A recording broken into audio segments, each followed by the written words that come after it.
एक बार भगवान बुद्ध जेतवन विहार में रह रहे थे। भिक्षु चक्षुपाल भगवान से मिलने के लिए आए थे। उनके आगमन के साथ उनकी दिनचर्या, व्यवहार और गुणों की चर्चा भी हुई। भिक्षु चक्षुपाल अंधे थे।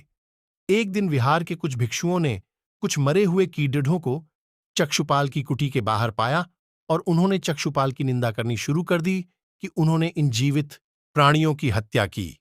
भगवान बुद्ध ने निंदा कर रहे उन भिक्षुओं को बुलाया और पूछा कि क्या तुमने भिक्षु को कीड़े मारते हुए देखा है? उन्होंने उत्तर दिया, नहीं। इस पर भगवान बुद्ध ने उन साधकों से कहा कि जैसे तुमने उन्हें कीड़ों को मारते हुए नहीं देखा, वैसे ही चक्षुपाल ने भी उन्हें मरते हुए नहीं देखा और उन्होंने कीड़ों को जानबूझकर नहीं मारा है, इसलिए उनकी भर्त्सना करना उचित नहीं है। भिक्षुओं ने इसके बाद पूछा कि चक्षुपाल अंधे क्यों हैं? उन्होंने इस जन्म में अथवा पिछले जन्म में क्या पाप किए?